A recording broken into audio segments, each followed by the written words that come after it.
Hi, my friends. Happy 2025. Let's get those New Year's resolutions done. Yo, what am I saying? Let's get those New Year's resolutions done. I'm here to help you get your learner's license and your driver's license. Okay, so without any waste of time, I'd like you guys to start by subscribing. Subscribe. Hit that subscribe button so that you don't miss any video. All right, so today we are looking at the rules of the road. The rules of the road. That's what I want us to look at.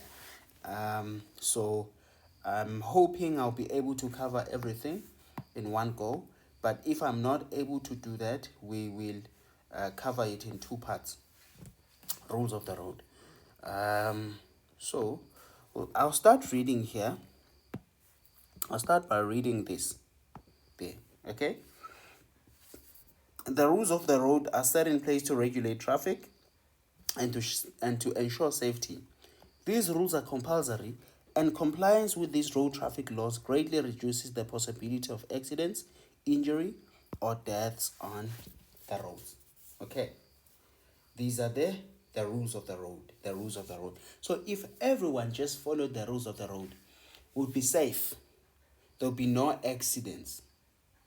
There'll be no accidents because the rules of the road are just there to regulate traffic, to ensure that everyone is safe. But people are not following the rules of the road. So now let's get to see the general rules. General rules.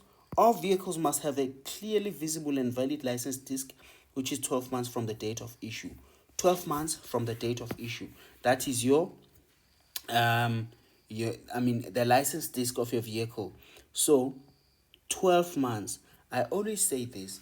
You must not confuse the 12 months with the 24 months. There is 24 months for your learner's, there's 24 months for your learner's license. The learner's license is valid for a period of 24 months, but the license disc of the vehicle is valid for a period of 12 months. 24 months for learners, 12 months for the license disc of your vehicle. So you must never ever confuse the two. All right. And then now we get to the following distance. They say here, maintain a safe following distance as part of maintaining a clear space around your vehicle. Maintain a safe following distance as part of maintaining a clear space around your vehicle. So look, you have vehicle A, and let's say you have vehicle B there. So there must be a safe following distance. So you must keep a significant amount of space here as your following distance. The following distance helps you here, my friend. If this vehicle A, let me choose a different color.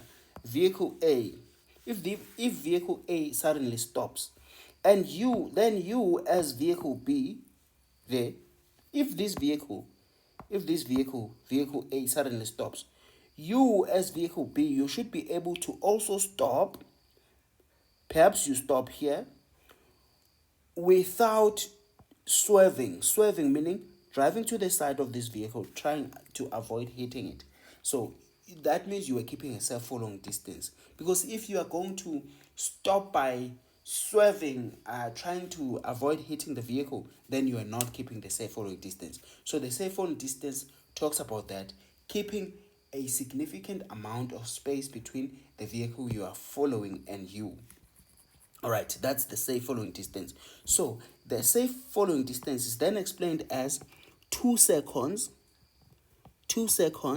for light motor vehicles. Light motor vehicles, it's 2 seconds. Then they say it's 3 seconds for heavy motor vehicles. 3 seconds for heavy motor vehicles and 2 seconds for light motor vehicles. So So it's not normally given in, it's not normally given in terms of the distance, in terms of like meters and stuff, but it's given like this. However, when you go to your test, you'll be asked, you have options such as, I mean, the question would be like, the say following distance is when the vehicle in front of you suddenly stops and you are able to, you, my friend, will go with the option which says that you are able to stop without swerving. If you are able to stop without swerving, then you are keeping a safe following distance.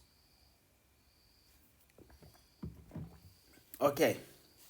Then you increase the distance when the visibility is poor, when you are driving in wet conditions, when you are traveling fast, when you are carrying a heavy load, and when you are traveling on a loose surface. Then that's when you increase the distance. When we're talking about increasing the distance, we're talking about, let's say, initially, this is the distance that you were keeping. Okay, this is too little. Let's say initially you were keeping this distance. Okay, this one. So when the visibility is poor, when you're driving in wet conditions, when you're traveling fast, and when carrying a heavy load, and when you're traveling on loose surface, you increase the distance under these conditions. All right, you increase. That means now maybe you might be following another vehicle at a distance like this. Then this is still a safe following distance. Very important. Okay. Now let's go to the mirrors. The mirrors of your vehicle. They say that ensure that all mirrors are adjusted correctly so that you have a clear view. If you need to adjust the mirrors, you may only do this when the vehicle is stationary. The mirrors of your vehicle, you must ensure that are adjusted correctly. And you do not adjust the mirrors of your vehicle when the vehicle is in motion. You adjust them when the vehicle is stationary. When the vehicle is stationary, that's when you can adjust the mirrors of your vehicle. And then they say here, every 5 to 8 seconds glance in all the mirrors to check the situation behind or to the sides of the vehicle. So when we're talking about 5 to 8 seconds, we do not necessarily mean that you must go around having a timer, timing yourself. Is it 5 seconds? Let me check my mirrors. No, but this talks to how often you should check the mirrors of your vehicle. Okay? When you are driving. When approaching a potential hazard, check in the mirrors in case you need to signal a change in direction. Check in the mirrors in case you need to signal a change in direction. You need to signal a change in direction. You check in your mirrors. Let's say you are approaching a potential hazard. Let me explain this further. Let me say this is your road, okay, divided like this.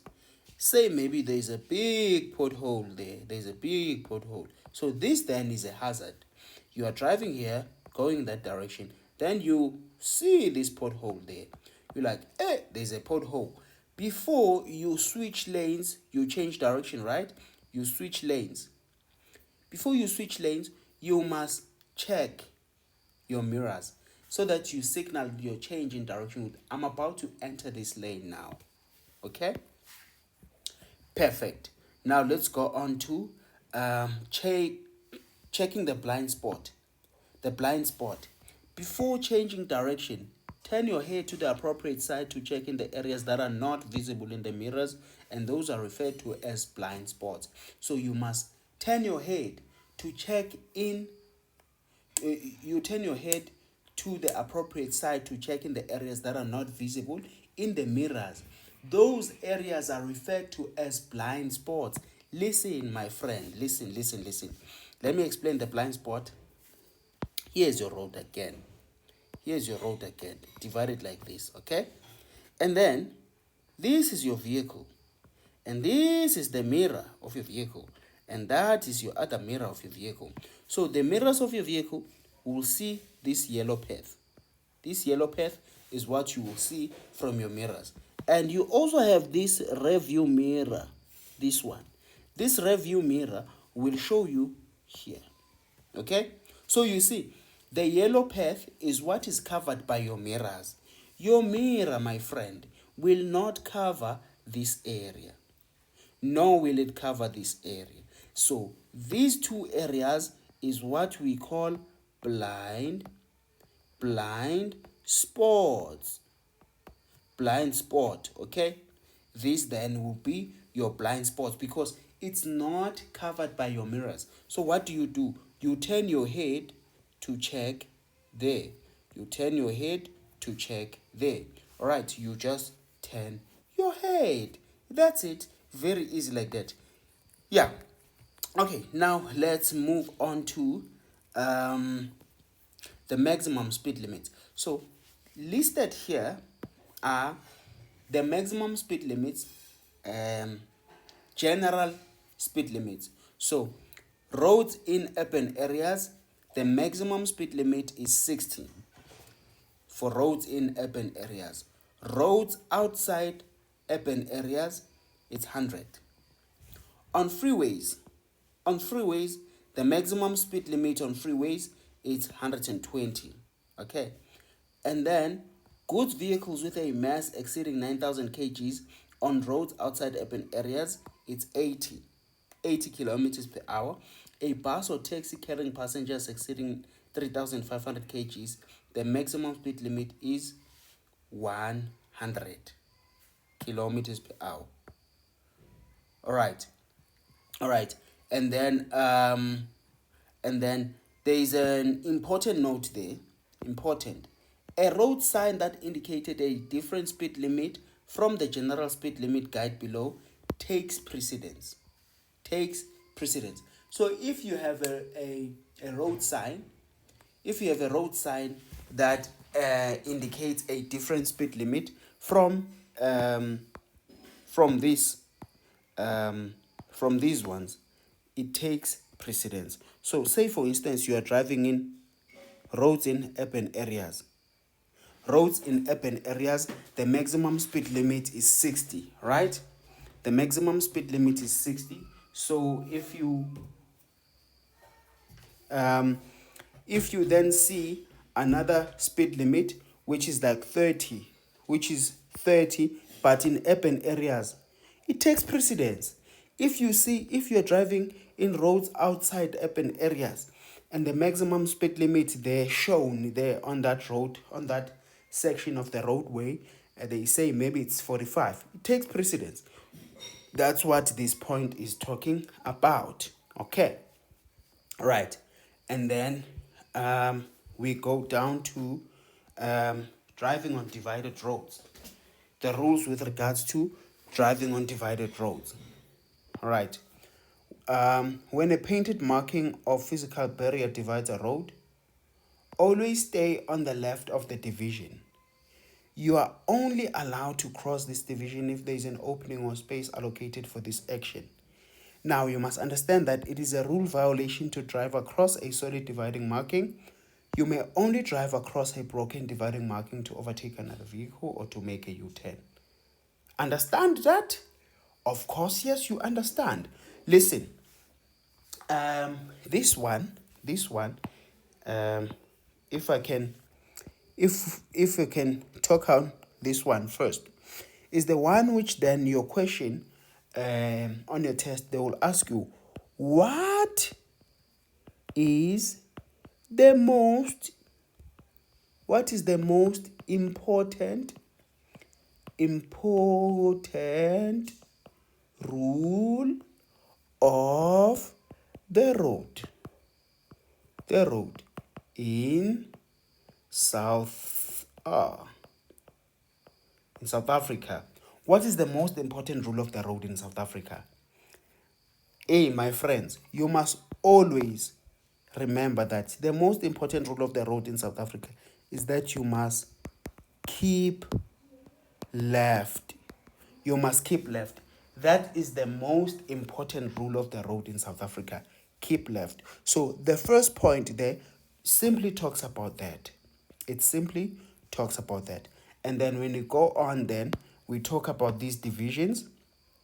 This division, this one, and that one.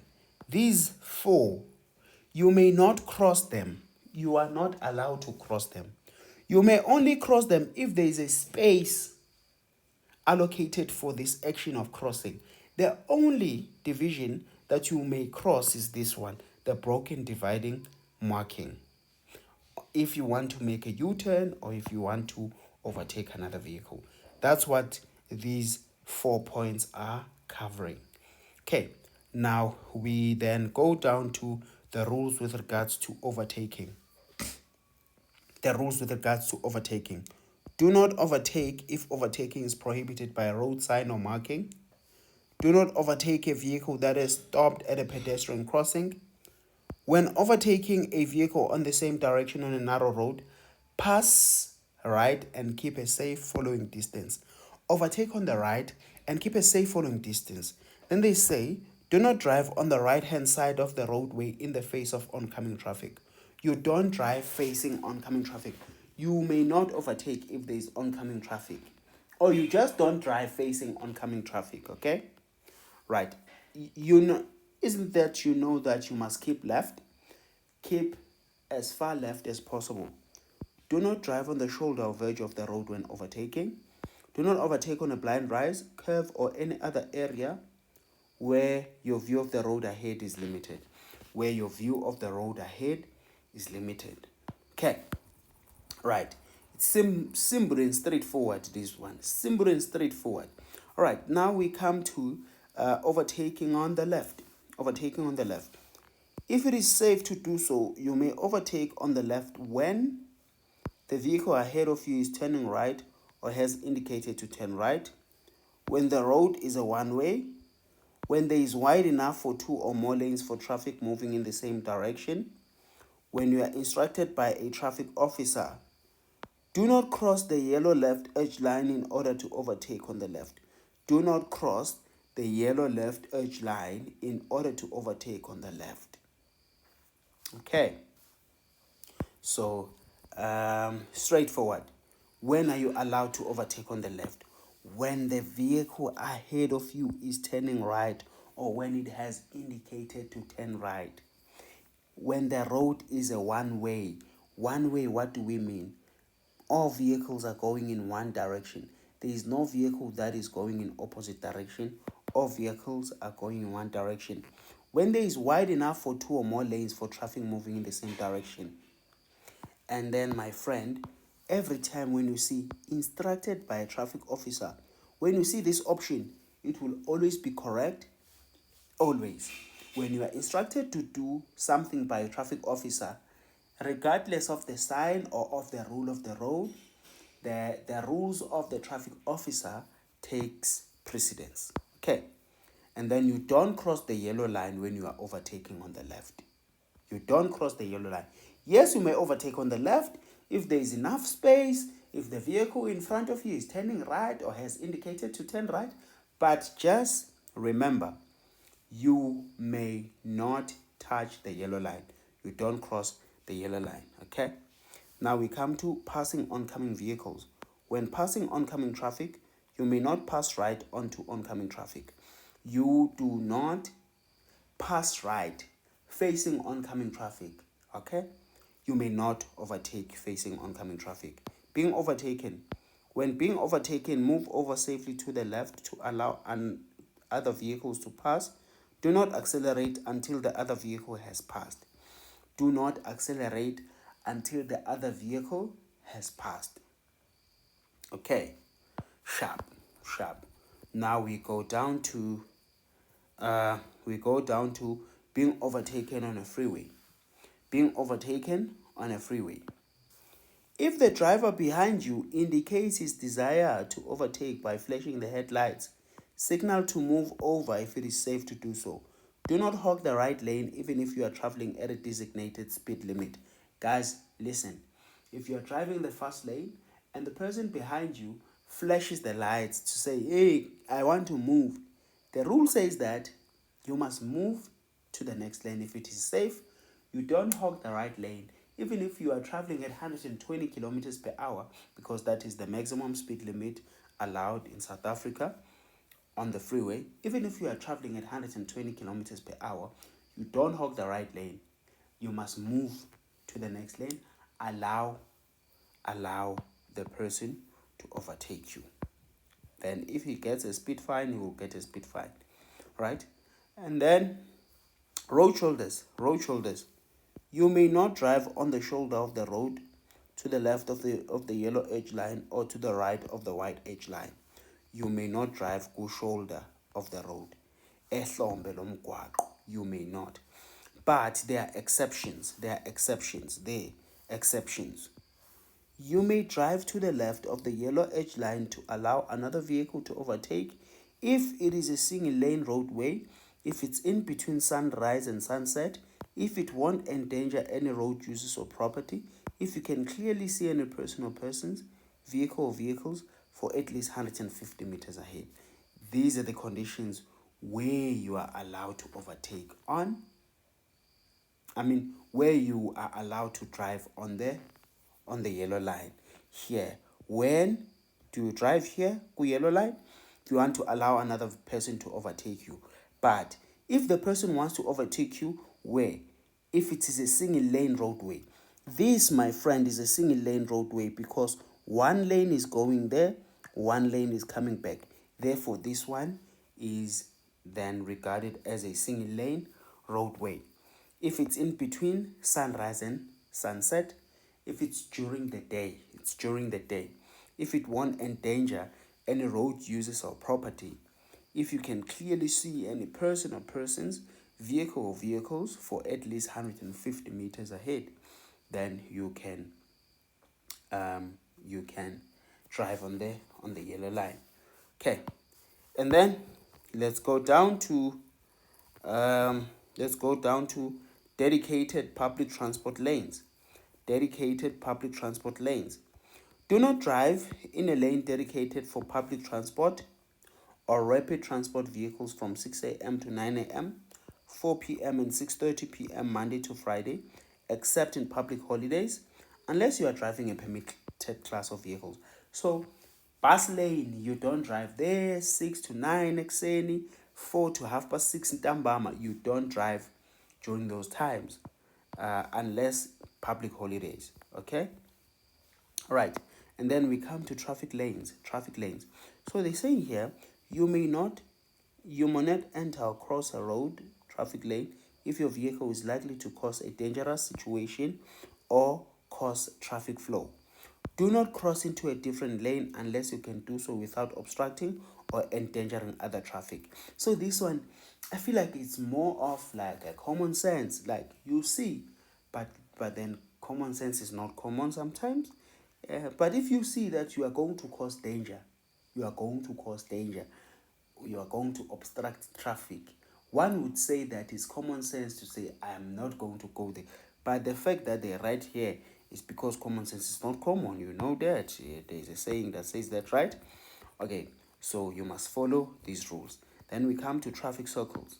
You have a roundabout and a mini circle. Now they're saying at a roundabout, you must yield right of way to all traffic approaching from the right, unless there is a road sign or traffic officer instructing otherwise. And then at a mini circle, give way to any vehicle that will cross or that has crossed any yield line before you.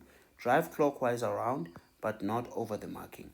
Drive clockwise around, but not over the marking. Drive clockwise. Okay. Right, now let's move on to let me finish up here. Please don't forget to hit that subscribe button there so that you don't miss out. Okay, driving signals. You must always indicate your intention to change direction, to reduce speed, or to stop. You indicate clearly to be seen by other road users using indicators, stop lights, hand signals. Guys, you must always indicate your intention. You always indicate, because when you are driving, when you are indicating, you are not indicating for yourself, because you already know that you are about to do this. You already know you are about to do that. But So you are indicating for the person behind you, the person in front of you, so that they know of your intention. You intend to turn, you intend to stop, you intend to do what? You must always indicate. Okay, right. And then we have hand signal. We have hand signals. If you want to hand signal, you see. So you have a stop. If you are stopping, your hand should be like that. Slowing down, your hand is like that. Overtaking, your hand is like that. And then right turn, your hand is like that. Left turn, your hand is like that. And left turn for a motorcycle, you see that. So, but it's very important, this one, my lovely friends. Very important to note that hand signals may not be used on a freeway. On the freeway, make sure you do not use hand signals on the freeway. You do not use hand signals on the freeway. All right, now let's go down to this one. Turning at an intersection. Turning at an intersection. Do not turn unless you can do so without obstructing or endangering other traffic. Obey yellow mandatory direction arrow markings. Move in accordance with white marking indicating yellow mandatory direction arrows. You do not turn unless you can do so without obstructing other traffic. Again, at an intersection, if you see that you are going to obstruct other traffic, you may not turn there. You must obey yellow mandatory direction arrow markings, these ones. You must always obey them. Okay? Move in accordance with these ones. So the white markings, these ones, they are telling you that ahead you'll find the yellow ones. And once you get to the yellow ones, if you are in this lane, you must turn left. If you are here, you must continue straight or turn left. You must continue straight. You must continue straight or turn. You see, it's mandatory, these ones. Mandatory direction arrow markings. Okay? Then, now let's go on to the rules with regards to turning left. Turning left. Before turning left, indicate in good time and keep as close as possible to the left side of the road. After turning, adjust your speed to match safely into the flow of the traffic. Adjust your speed to match safely into the flow of the traffic. To match safely into the flow of the traffic. You indicate in good time.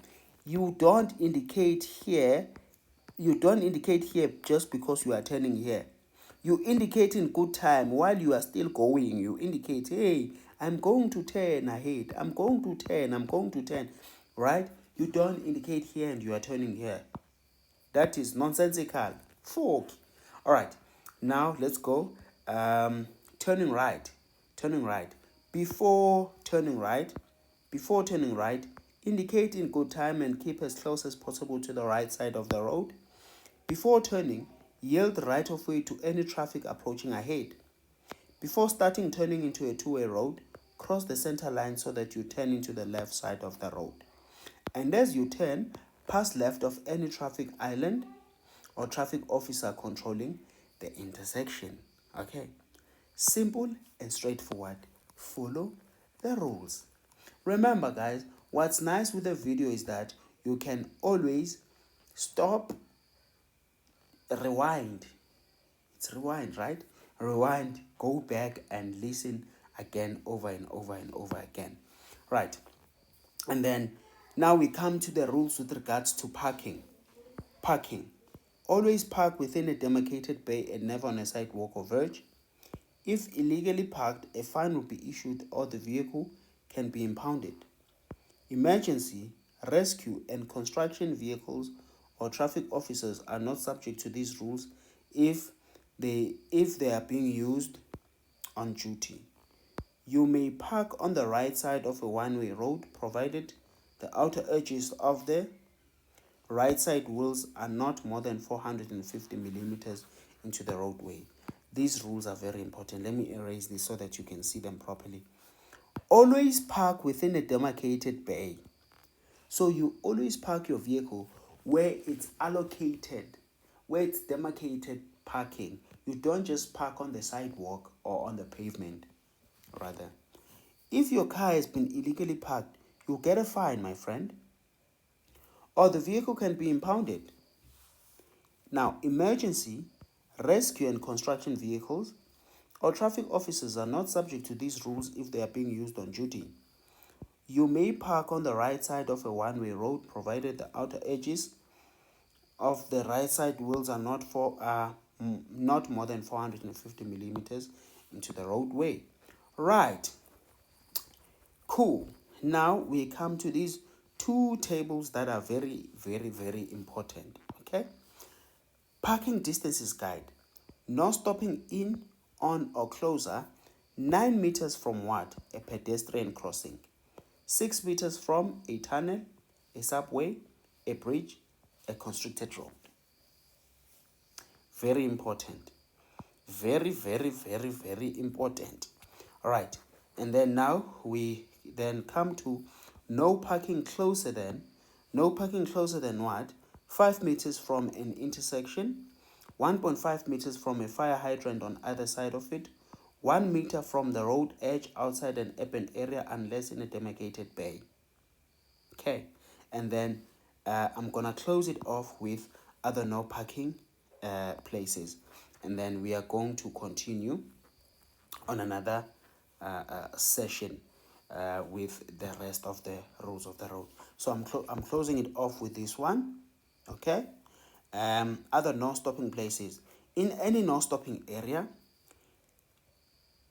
in a parking bay reserved for the exclusive use of particular class of vehicles or vehicle, where you would obscure a roadside, on a pavement or sidewalk, across a private or public vehicle entrance, over the actuating mechanism of a traffic light in an urban area, within the outer edges of the campsite wheels more than 450 millimeters into the roadway, in an urban road that is less than 5.5 meters wide, unless it is a one-way road, on a traffic island or pedestrian lane or mall. Okay, these are all the places where you may not park your vehicle. All right, so these symbols A, B, L, T, F, blah, blah, blah, those are exclusive vehicle symbols. Exclusive vehicle symbols. Okay, so thank you so much for tuning in. See you guys on the next session. Bye.